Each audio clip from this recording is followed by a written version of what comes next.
everyone. Welcome back to the Ginger and Spice podcast. So this is our Zodiac Academy episode. If you're not here for Zodiac Academy, then what are you doing here? What are you doing here? Start from the beginning if you are here for it. Yeah. Or if you just have no idea what we're talking about, but you're here anyway, then cool. Why not? Yeah, this isn't a reading wrap-up episode. This is Zodiac Academy. So the last 2 weeks we've been reading Zodiac Academy Book 6, which is called Fated Throne. Yes. And, yeah. It's been something. This is going to be pretty sparse, I'd say, because we've got a lot to say about the last book in this episode. And then just a couple of things about this one, really. Yeah. It's not a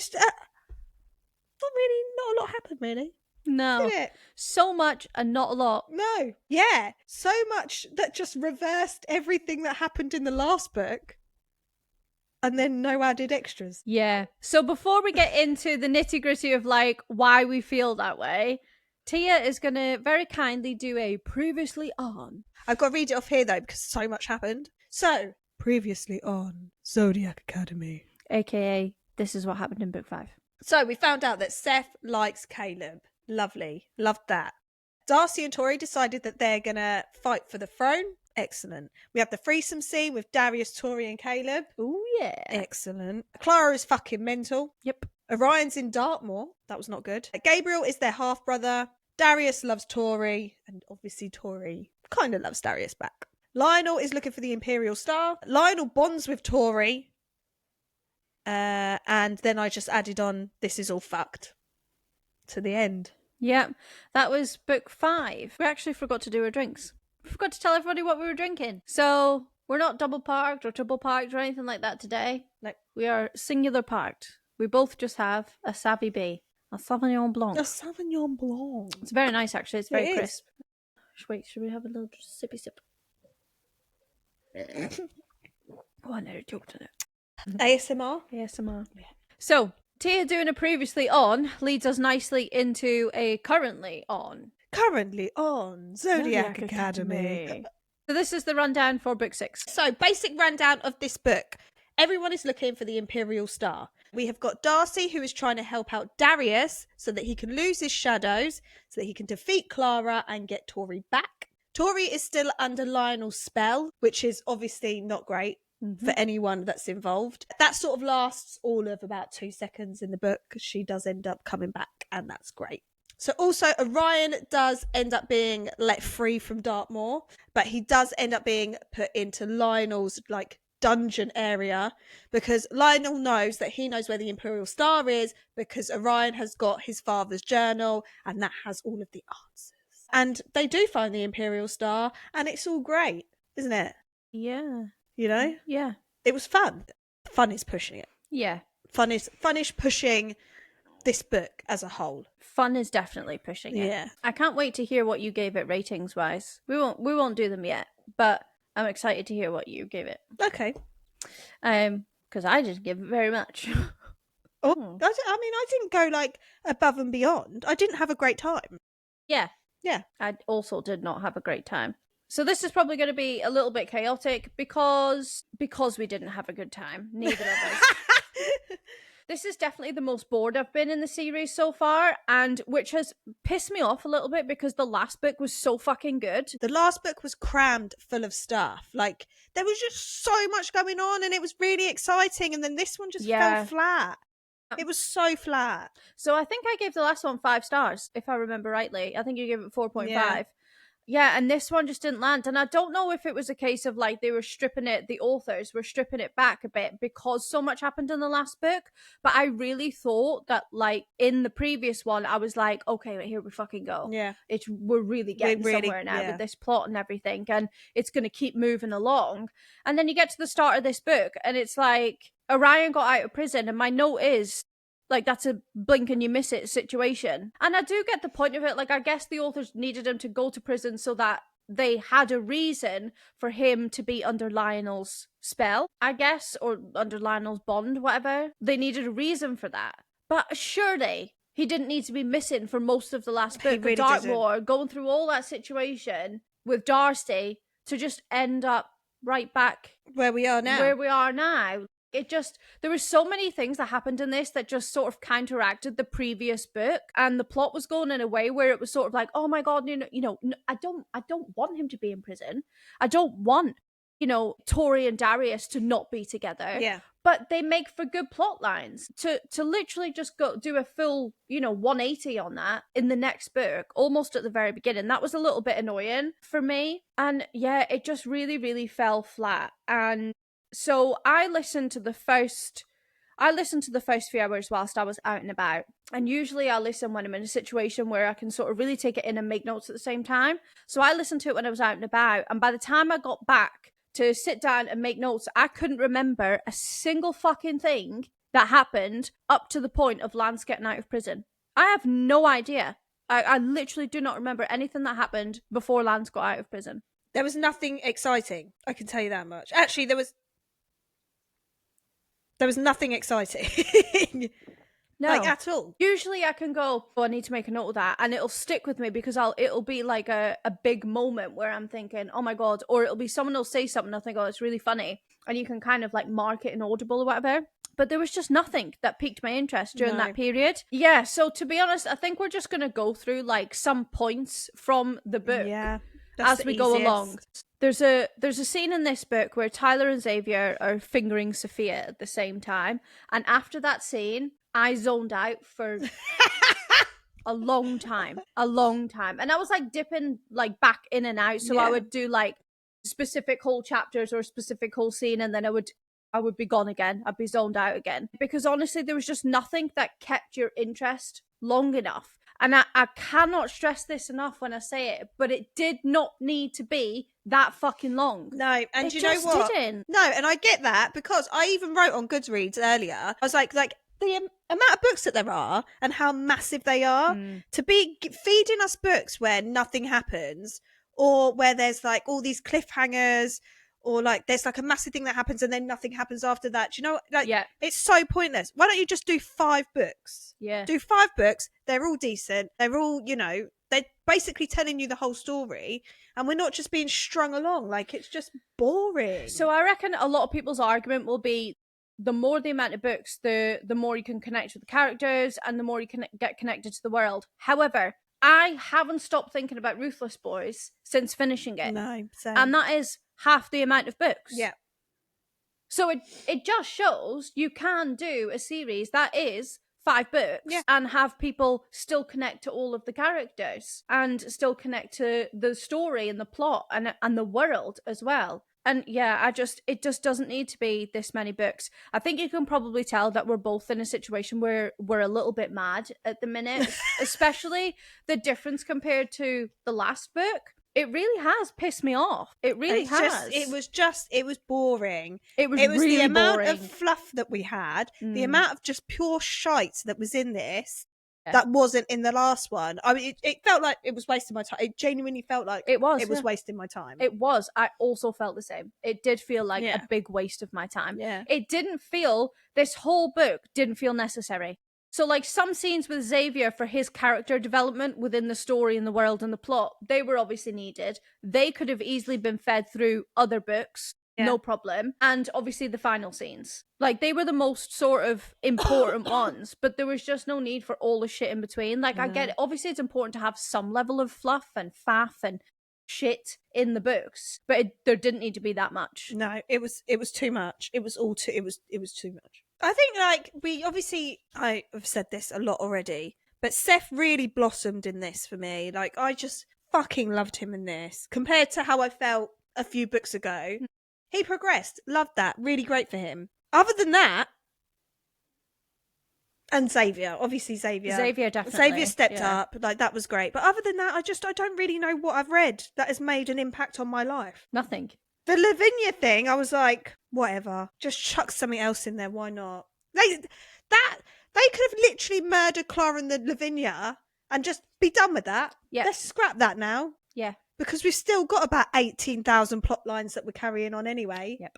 So I'm stressed. Should we try and swing it back around? Because we've been a little bit mad since we started this. So should we try and swing it back around something positive, like the threesome scene? Oh, I'd love to talk between about that. Caleb, Seth, and Rosalie. Absolutely. Okay, so in this scene, we had Seth, Caleb, and Rosalie. They was all doing Pitbull, and they've all kind of had this little connection thing that's been going on for like 2 books now, because they were both like Seth and Caleb were both sort of like battling it out for her attention, but it didn't go any further than that in the last book, whereas this one hiked up.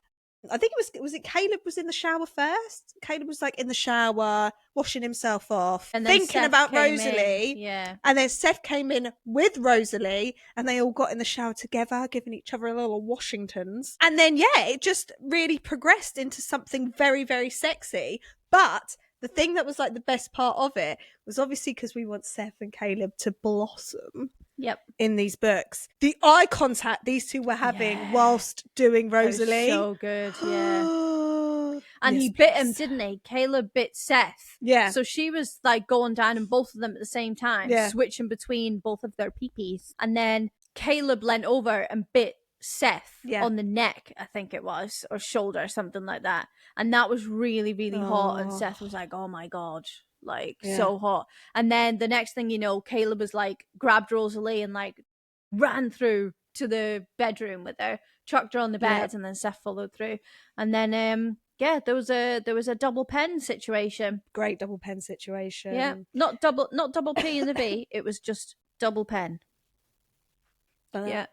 But even beforehand, because they both did her separately before they did the and they were both watching each other, because they were both like touching each other whilst watching the situation. And I was like, I am gagging for you two to just sucky. Literally, guys, the whole way, because I was ahead of you. I started reading this first, right, just to go off on a tangent, and Tia ended up finishing it before me. And I was listening on a faster speed. That's how much. That's how much you just gave up. I didn't want to be there. But the whole way through, for the whole time that I was ahead and I was reading it before Tia, she kept saying to me, have Seth and Caleb fucked yet? Have Seth and Caleb fucked yet? Yeah. Like literally every couple of hours. And I was like, nope. Still no. And then I think I overtook you, and there was this one scene where they'd gone on a chase. Yeah. They were in the woods. Well, no, was it the woods? No. They did go on a chase. What was the one where then he heard them screaming? He heard the rats screaming. I was only half listening, but I do recall that. There was like a scene where I swear to God, if they got left alone, it would have happened. Wait, what about when Xavier walked in? Is that it? Yeah, that's it. When Xavier walked in and he was all really awkward and he was like, oh, I thought you two were going to fuck then. And like, yeah. No.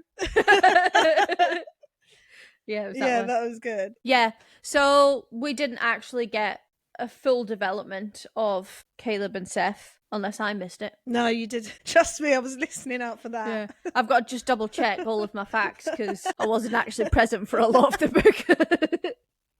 book. No, I feel like, obviously don't tell us because you'll ruin it, but it's got to happen in the next book. If it doesn't happen in the next book, I'm going to fucking kick off. I'm going to riot. Hard. I might actually try and find out at what chapter in what book. So you've got something to look forward to. Yeah. That might actually be helpful. My other issue with this next book is everyone's like DNF'd on this next book. Yeah, no. I was going to get to that. Should we talk about that now? Yeah. So one of the things I was going to say, touching on exactly what Tia's just said then, is a lot of people, and I mean a fucking lot of people, have said that they DNF'd at book 7. Genuinely, one of my notes, actually quite early on, one of my early notes is, I can see why people DNF at book 7. I'm going to go into book 7, but genuinely, if I got part of the way through and like nothing was happening a third of the way through that chunky fucking book, I would DNF it. But obviously we're going to carry on reading it because we've got the podcast. But if we didn't, so I can totally see why people do that. Like, and I always thought, like, well, you've only got a few books left now. You may as well just keep going. But being where we are now and knowing how fucking frustrated I am about nothing happening and that being a monumental waste of both of our time, I can see why people DNF it. I 100% agree. When we was on like book 3, and we was having a whale of, and we were just starting out, and it's all lovely, and everyone's friends, and it's all like, well, they weren't friends, they hated each other, but you know what I mean. I was like, what do you mean, dear? We're having a whale of a time. I even got to 5. I was like, surely not. Yeah. Surely it can't get bad from here. And now I get it. It's actually not great. It's not great where we are right now. The thing is, if 7's like this one, that's fucking annoying. But then if 8 and 8.5 step up, and that's, you know, where it really kicks in, that's irritating as shit. Yeah, no, I don't want 2 in between books of nothing. No. At all. Like dragging out everything that's going on. Yeah. For no apparent reason. Yeah, for no reason at all. All those pages. Let's go back to something that's more positive. Yeah. We keep going off on a tangent and get really pissed off. Shall we talk about, I know what's a good thing to talk about that'll make us happy. Xavier. I know, I knew you was going to do that. I was about to, but then I've gone back. So So you've actually quite liked Xavier the whole way through. Like you've really gravitated towards him because you do like a golden retriever character, even when they're not like a love interest type thing. Sure. You do like a golden retriever. And I've just sort of been like, yeah, he's fine. He's had like a couple of funny moments and stuff like that in previous books, and I have quite liked his sort of like cutesy, kind of frilly, Pegasus-y demeanour. You know what it is as well? I think it's because Lionel really fucking hates him. Yeah. And nothing beats him down. Like he doesn't get sad. He's like a happy-go-lucky. He gets sad a little bit inside, but he's still so fucking happy, and he's just so cute. He is. I really love him. And he's just not like overly aggressive or anything like that. And this is the book where I don't want to say my opinion changed because I didn't like dislike him or anything, but this is the book where I felt I did really connect to him in this one.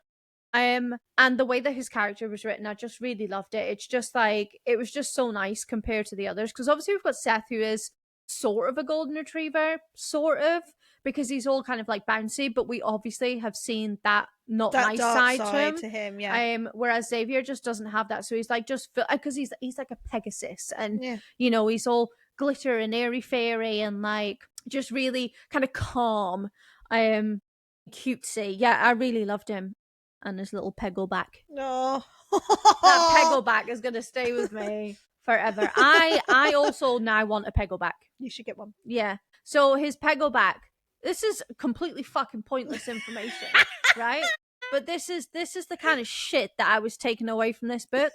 His peggleback, right? Because this impressed the shit out of me. He's got a backpack that he's had specifically made so that when he wears it, it stretches when he transitions into a big old Pegasus. Yeah. And I just thought that was really great. Clever as shit. I loved it, yeah. And the whole way through, like, all of these scenes with Xavier, and he was talking about his little backpack and stuff, I was just, like, imagining him putting it on. Like, because he's getting himself naked, you know, putting his clothes in his little peggle bag, and then putting his backpack on, and then he turned into this big old Pegasus. I was just imagining this Pegasus with, like, really long straps and this, like, tiny human-sized backpack on its back. Do you know what I mean? That looks like a little ant just on the back.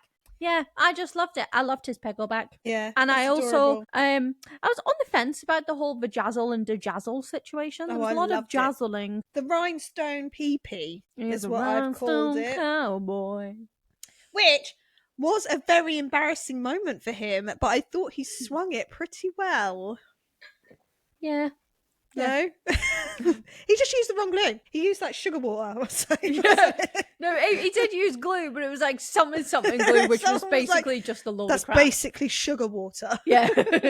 Because basically, do you want to talk about the vajazzle and the dejazzle? The dejazzle. Do you want to talk about that situation and how we got to the point where Xavier felt like he needed to jazzle his pee-pee up? Oh yeah, but I don't know. What was the story behind that? Oh, because they all got naked, didn't they? And then he was looking at them all because he hadn't really been around like everyone naked before because he hadn't been to Zodiac Academy. Oh, and then he's seen everybody naked and he was like, all the girls have got gems all over their bits and pieces. And then he's seen pee-pees and then realised that like Tyler had gemstones all over his. Yeah, and he had one big one right on the end, didn't he?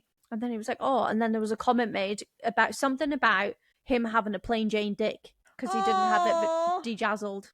Then he obviously turned up and dejazzled his areas. Yeah. And I mean, it sounded great. The thing is, like, what you've got to realise is Xavier is obviously a very good looking guy. Lionel probably is. As much as we don't want to say it, he's hot stuff. He's like this book's equivalent of Beren from ACOTAR. Yeah. Where you want to, you know that logically they should not be good looking because of the bad guy, and the villain is always notoriously not that great looking. And them being uglier is easier to hate. Yeah. But we know that to have produced Darius, Lionel probably... There's actually been a few comments, and I'm sure it was by the twins themselves, where they had said about the fact that Lionel was attractive, that he wasn't unattractive. I get what they're doing. Yeah. He is going to be fit. Yeah. Which means that Xavier's obviously going to be fit. But anyway, so he turns up at his class. He's got all this stuff done. It's all there. It's all out in the open. It's all jazzled. And everyone's like, oh, look, so he's gone for it. Like, he's not held back with his rhinestones. So he's gone for it. It's all looking pretty. Sophia's like, Xavier, look at you, baby.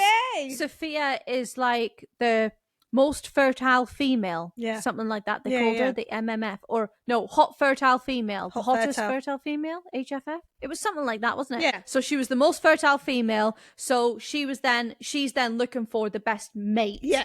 So she ended up being with the dom of their herd, whatever you want to call him, which was Tyler. But Xavier wants Sophia. Yeah. He doesn't want to fuck about with anybody else. He just wants Sophia. Bless him. So that's who she is. So she was then obviously looking at him after he got his dejazzle, and she was all like, look at that junk. Anyway, so he's out there presenting himself. He's looking good. He's feeling good. He strolled in like he's like the new man. And then it all starts falling off.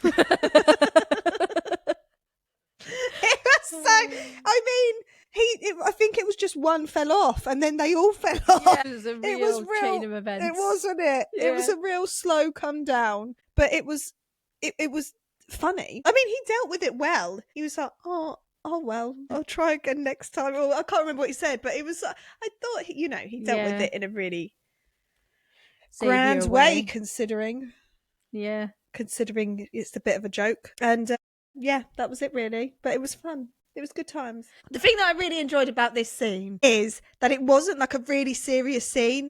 I mean, most of the scenes in this were so fucking serious. Yeah. But, like, not a lot happened in them. But, like, everyone was angry or trying to kill everyone and, like, all this shit. Yeah. So just having that in the middle was kind of like, oh, that's a nice little breath of fresh air, that. Yeah. And Lionel wasn't there as well. So that was... that's always nice. That's always a welcome reprieve. Yeah, and then moving on from that situation, they're at this little Halloween party that old Grussie has put on, and Sophia's there, and Xavier goes over and he has a little chat with her, and then they go and have a little dance, and then she's like, do you want to go outside? They have a kiss first, don't they? They have a kiss, and then she's like, do you want to go outside? And he's like, yeah, okay. So they go outside, and then he's like, I mean, I'm a fucking virgin. Like, I have no idea what I'm doing here, but I'm just going to roll with it because she's the girl that I want. And then Tyler comes out of nowhere. Sophia's kind of like sandwiched between the two of them. They're like passing her on, kissing her and stuff. And Tyler's like, well, you're a virgin. And he's like, well, I am a virgin, but I'm not going to tell them I'm a virgin. He's like, well, no, I'm not. And then they end up fingering her at the same time. And it's very delightful. Both of their fingers are in at the same time. Yeah. And then Xavier's like, I can learn from what he's doing. And he did. Oh, bless him. Climaxed. Oh. And then he was left with a hard-on, so... Yeah. Yeah. Bless him. I love Xavier. I do. Should we talk about Lance? Yeah. The very pointless storyline of him going to prison. So Lance was my favourite from the beginning. And now I'm kind of like, oh, I'm not actually that fussed about you anymore. He's not bringing anything to the table. I agree. He's just a bit... boring. There's nothing happening. He's just not... I can't lie, I don't really feel like overly attached to a single one of the male main characters in this series. Like, I'm not like, in Ruthless Boys where I was like, I am a rider girly. Yeah. You know what I mean? With a side of Dante or something. Like, I don't feel that kind of like attachment to these. And it doesn't help when we lost Lance for like half of the last book. Do you know what? I think as well, all of their characters, all of the male main characters in this have changed so much throughout the whole series that you can't just sit and be solid with one of them because they'll be a completely different fucking person in the next book anyway. Yeah. Or they might be missing. Yeah, all that. For half of it. I just don't feel that same kind of connection. And I did feel like I was building up to that with Lance. Like, I was like, yeah, I'm definitely a Lance girly, and I can feel like that's going to continue. Yeah. And I'll end the series a Lance girly. But now we've got to a point where I'm like, yeah, I just feel like he's a bit meh. He's boring. He's a bit boring now. Boring! You just went, how did I get it? Boring! No, he is boring though. Like, he's not doing anything. No, he's not. We only needed him to find out where the Imperial Star is, and he could have fucked off again. Like, yeah, that was it. Yeah, anyway, so he went to prison in the last one, and then he got out of prison almost at the very beginning of this book. He got out of prison under Lionel's watch, and didn't really do an awful lot of things, to be honest. He had a little diary, a little journal that belonged to his dad that he got to read every now and again. I was just thinking about how boring this episode probably is. Because we're trying. We are trying. We really are. Yeah, we are quite literally clutching at straws for things to talk about. We're working with what we've got. Which is not very much. Yeah. So the ending. So Lance came out of prison. Then he was missing for most of it. And then, like, everyone spoke to him every now and then. They found the Imperial Star. He was there for that. And then at the end, I don't know, I got a bit of the ick with him at the end. With the whole Clara, him trying to stab Clara, and then he was like, no, I can't do it, she's my sister. And then it was like, just not your fucking she's telling you, just kill me off. Like, I don't want to be here anymore. Yeah. And he was like, I can't do it. I was like, I would not trust you. I wouldn't trust her. I wouldn't. No. I don't know if anyone could hear, but Tia was really aggressively slamming her hand on her notebook then. Sorry, I'm really passionate sometimes. Yeah, I do get what you mean about getting the ick a little bit at the end of them. And then they tried to kill him off again, didn't they? And I was just like, why? Why are you trying to kill him off? Like, you've sent him to prison. You've tried to kill him off before. Pick someone else. Pick someone else. They tried to kill him off when Clara came back. Yeah. They sent him to prison, then got him back out again. And then tried to kill him off again in a very similar circumstances. If you don't mind. Left him out of most of the book and then tried to kill him off again, and he survived. Yeah. Wow. Didn't see that coming. Yeah. The only exciting bit, actually, it's not exciting at all. It's just exciting in comparison to everything else. Yeah. What was it? They're not bonded anymore. There's no guardian bond. Oh, yeah. Like, as in with Lionel? No. Darius and Orion. Oh, yeah, because the thing with the stars. Yeah. Well, all of the bonds were kind of essentially broken at that point, weren't they? Yep. So everyone's just got free will now. They can just do whatever they want. Why not? If you're Darius, you can do whatever you want for a year until next Christmas. Then you're gone. Yeah. I'd like to see how that turns out. Don't tell us. Yeah. But I'm going to presume that he survives. So there's other things that happened in this. We don't need to go into them too far, but basically they were in what I think was a ballroom doing some kind of a ball, and Tori ended up over with Lance in the corner, both miserable, obviously both, bonded and whatever, and hating life. So they were both kind of like just having a bit of a laugh and a joke, and misery loves company situation. And then Tori made a joke and was like, oh, let's play a game then. They ended up being like, right, let's try and guess what people are saying to each other, and then you can listen in with your like super special hearing and tell me whether I'm right. So then they were listening in. She was like, oh, I reckon that guy is saying XYZ to Lionel. Lance listened in and then realized actually he was saying something really bad, and he was basically selling off. Lionel was basically pimping out Darius's mum, his wife, to secure some kind of like deal or alliance or whatever with this bloke. So they end up like having to kind of try and go and save her, and then they feed the bloke like some potion to wipe his memory. Gabriel gets involved. He turns up and he with some potion, he's like wipe his memory, and then fucking things fall from the ceiling, and they end up making it look like this bloke accidentally killed Darius's mum, and then they save Darius's mum from being abused anymore by Lionel and whisk her away. So that wasn't supposed to be as long as I just made it. It was supposed to be short. 2 pages, but we have made it longer. And the reason I made it longer is because this is one of the scenes where I was listening. This is us making up the time in the pod. We dragged that bad boy out. She was wearing a red dress.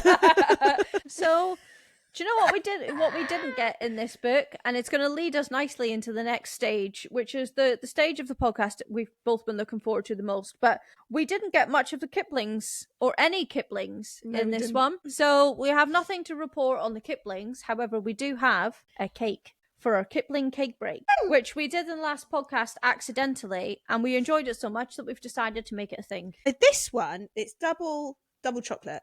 Double chocolate cupcake with icing ganache and dark chocolate pieces. Oh, nice. That sounds delicious. Doesn't it? Get it in me. Little cake for Tia. Oh my God. Oh, you fucked that up, Nerdy.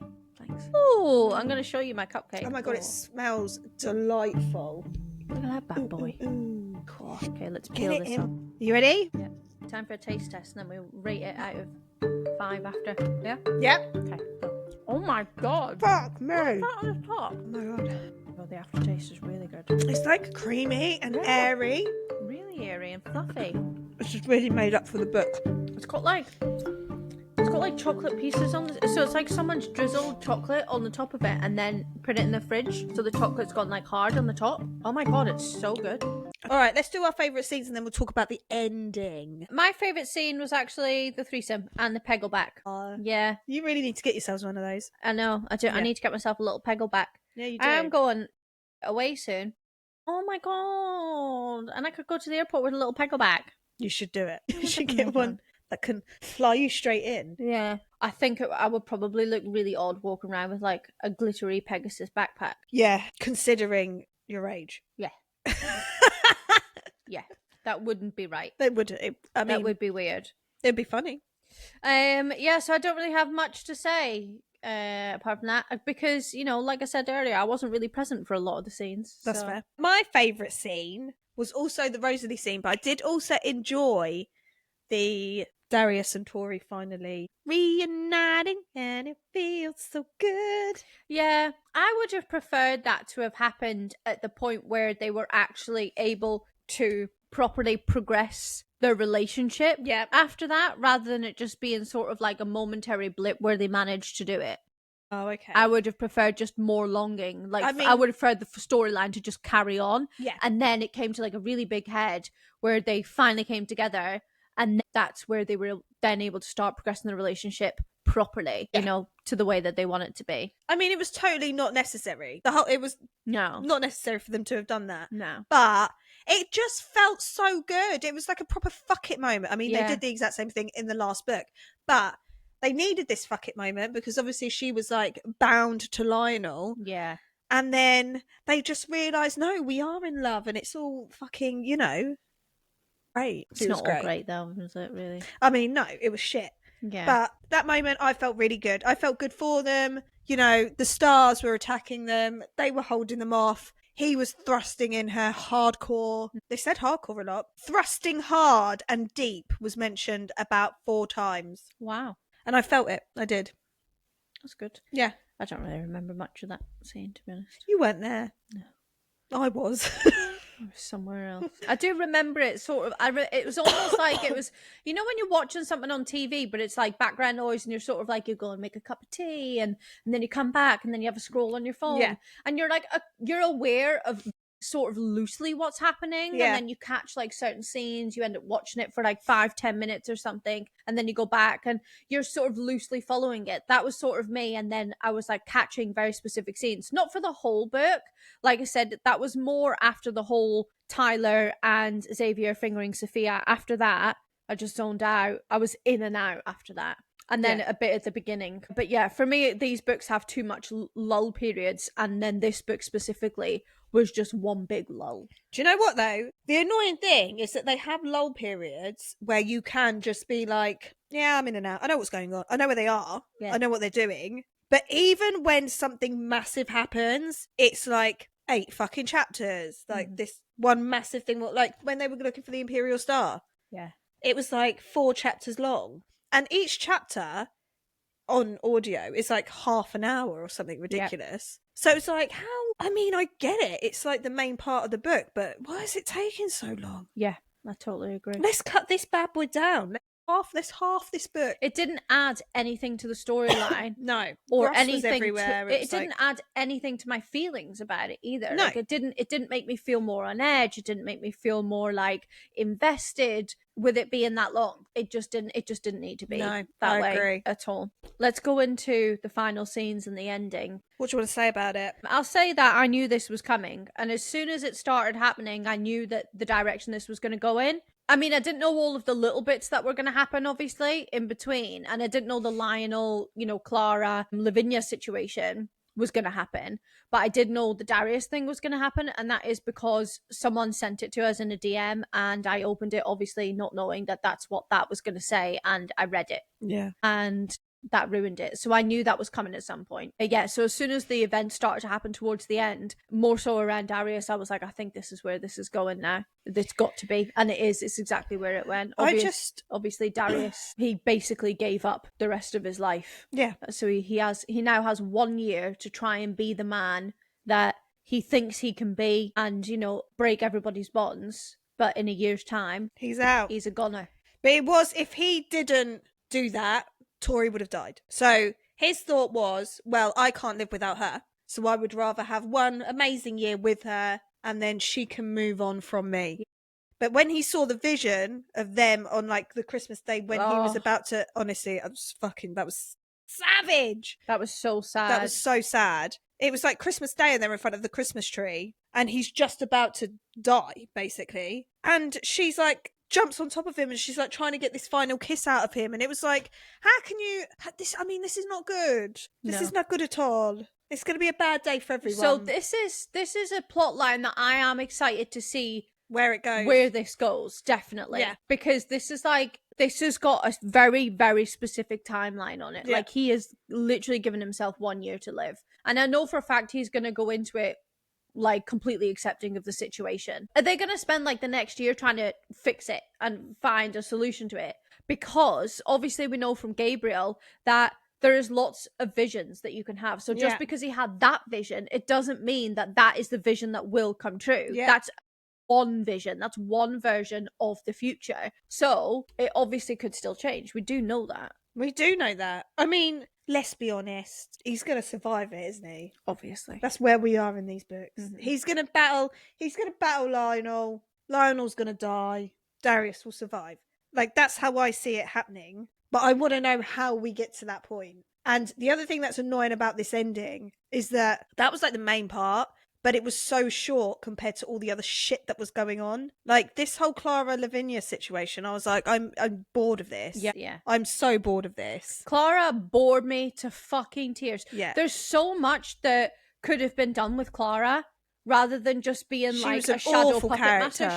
She literally could have been causing fucking chaos. Yeah. Like absolute chaos, raining it down, but she just wasn't, and she was just sort of like background noise, and I was like, what actually is the point of you? What actually is your purpose? She was sleeping with Lionel a lot, and then other than that there was like no chaos. And then there was a point where obviously with the ending she was about to cause chaos. She has put that curse on Darcy, which I'm sure we'll find out about very soon, and I just didn't like where it was going. The whole like trying to kill off Orion again, and it was just a mess. It was a mess. It was a fucking mess. Yeah, it was a mess actually. Yeah, it was a total mess. And then at the same time we had that going on, and then we had all the stuff going on in the amphitheater with Caleb, Tori, Lionel. I don't know. Do you know what?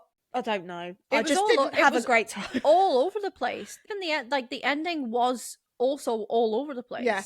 The best part about the ending was the Darius situation for me, because it added kind of like, although I knew it was going to happen, if I didn't know, I would have been, I don't want to say pleasantly surprised, but it would have been like, that's exactly what would make me read. Because if that hadn't happened, I would have been like, well, why would I read the next book? Because no one even knows now. No one knows yet why they lost their bonds. No one understands what's going on.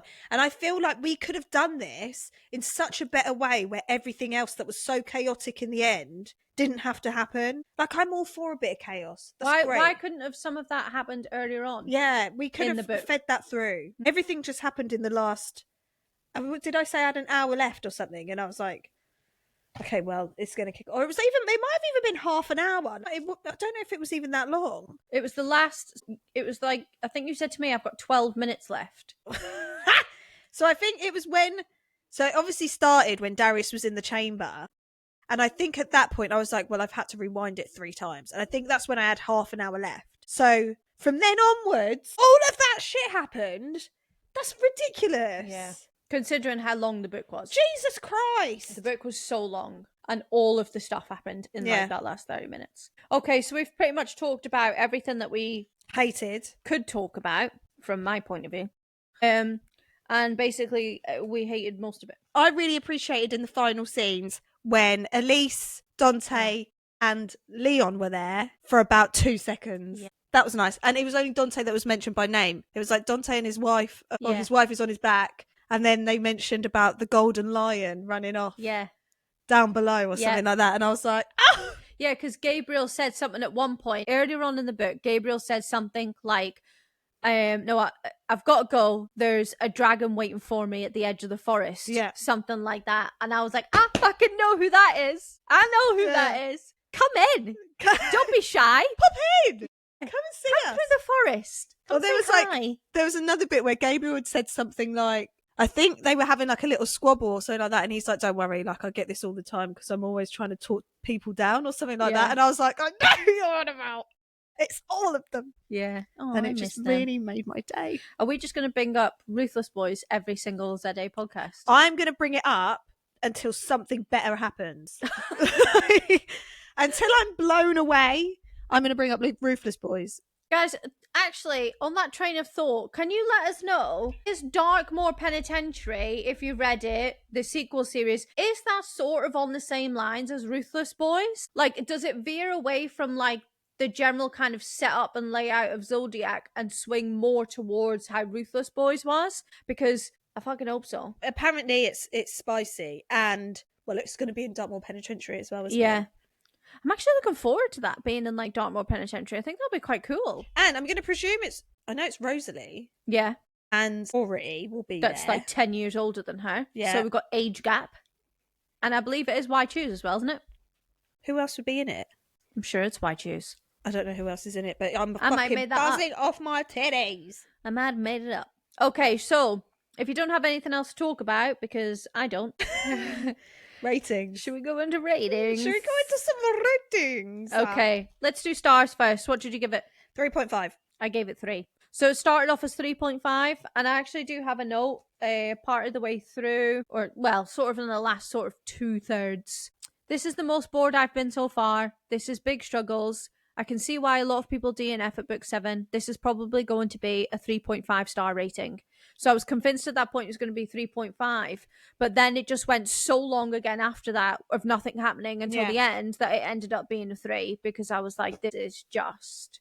that was rough. That was rough to get through. I've gone for a 3.5 mainly because I do really appreciate like the actual writing that's gone into it. And I do appreciate that... You know, it's a big book. You've got to continue it somewhere, haven't you? I mean, it's got to go in some direction. Yeah. But my enjoyment level was at an all-time low compared to the others. Yes, the others were definitely 4.55. Yeah. This, it just didn't touch the sides, and I was just fucking fuming the whole way through. Okay, let's do chili peppers. The chilies! Chili peppers. Chili peppers. What did you give it? I don't know. As in, I didn't write anything down. I mean, it wasn't a lot. Maybe 2? So I put 1.5, but I think 2 might be more accurate. So what did we have? So we had Torian. We had the threesome, the fingering, Torian, Darius. Oh, was that it? I think so, yeah. Did Orion and Darcy didn't bang, did they? Nope. Did Lion openly bang with Clara at any point? No. Did Caleb do anything else? No. Oh, maybe it is a 1.5 then. So 1.5 to 2. Considering the size of the book. Well, that should have been way more. Yeah. Should have been way more. We're at a point now where we should be being force-fed. Yeah, like just like more. There should be more scenes, or at least the scenes should be longer. Also, I don't know if anyone else has noticed this. I don't know if you noticed it, but to re-engage myself into the book after going, a period of time where I was kind of not really paying attention, I was immersive reading, so I read whilst listening, and that is when I really pay the most attention. I really get good visuals. So when I was immersive reading, I noticed that in the audiobook they switched out a lot of the swear words. Yeah, so they do that, and also that pissed me off. in the spicy scenes, they take out some of the words. Yep. And then also in the book, in the physical book, sometimes they'll like mention celebrities or songs that they're listening to or something like that, and they don't do that in the audio. Yeah, there was like the moment where in the book, if you're reading it, it's the word for champagne that they gave it in the book, but on the audio they just said champagne, but in the book it had the actual Fae name. They said champagne in the audio though, and I was like, that's not what that word says. They didn't like saying the word pussy in the audiobook. Then I don't think they said it once. Pussies. Even though it was in the book, you know, many times. Fucking, they didn't like saying that in the audiobook. They really didn't like saying it, actually. Yeah, there were so many things, and I was just like, I wonder what the reason for that is. If anyone knows why that is, can you let us know? Because I know they definitely don't do it. They really don't do it in the dramatized ones. No. I just thought I'd mention it anyway. I don't know if anybody else had noticed it. So I don't really have anything else left to say on this one, do you? Nope.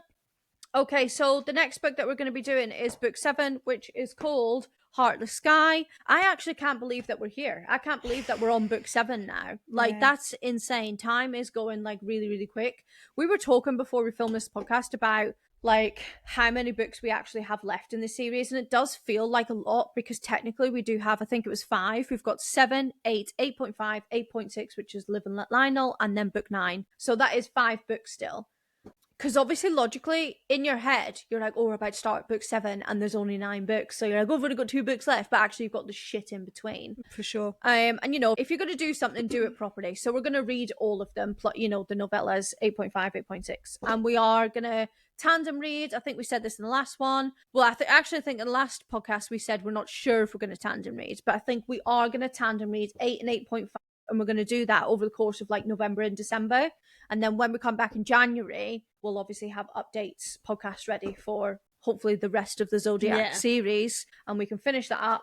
And then we can start on Darkmoor Penitentiary. So talking about the tandem read, if anyone has any links to how we tandem read, like what chapters in that book and then what chapters in that book, can you let us know? So a link to what you used, or if you have a document, like if you've got like a screenshot or something, DM us on any of our social media and let us know. Yeah, that would be great. Or if you follow someone on social media and they have one on their page, like let us know that also as well. We need to know. Yeah, we do need to know, and we'll obviously need to know soon as well, because it's going to take fucking ages to do that. And because we're audiobooking, we're literally going to be tandem reading an audiobook. So we're going to be tandem immersive reading, essentially. That sounds like a lot, doesn't it? And all of the last books are hefty as fuck. They're fucking huge. Look at them. 8 is insane. That is absolutely insane how big that book is. Why does it need to be that? It better be full of fucking juice. All of the things. I want everything. I want every single thing that I should get out of a book in that book. It better be given big 5 energy. It better be. Big book 5 energy. That's what I want now from the rest of them, because I ain't doing this again. I mean, if it happens again, I am doing it, obviously. I've got no choice. And then we'll come back and we'll tell you about it. Yeah. But hopefully we'll have a better podcast next time where we've got fun things to talk about. Yeah, we'll see. And that the highlight of the whole fucking podcast isn't us eating a cake. I had a great time though. Yeah, I did. I feel good inside. That was a really good cake, actually. Yeah, I needed that sugar boost. Yeah, so we'll see you in 2 weeks for book 7, Heartless Sky, and hopefully we'll have more fun things to talk about. Can you let us know quickly before we say cheers and goodbye? Can you also let us know how you felt when you got to kind of like book 6 and 7? Because like we said in the podcast earlier, a lot of people did DNF at book 7. So we're curious as to know if you did DNF it, like what was your reasons? Have you picked it up since? You know, are you roughly around the same place? How are you feeling about it? I mean, it needs to get better or I'm going to kick off. Yeah. I don't know who at. You. All of you. You will feel my wrath. Yeah. But we'll still read them. Yeah. And I'll still keep going. Anyway, we'll see you in 2 weeks for book 7. We'll see you next week for the wrap up. Woohoo! I've got nothing left in my glass of you. Yeah. Tiny bit. Cheers. Cheers.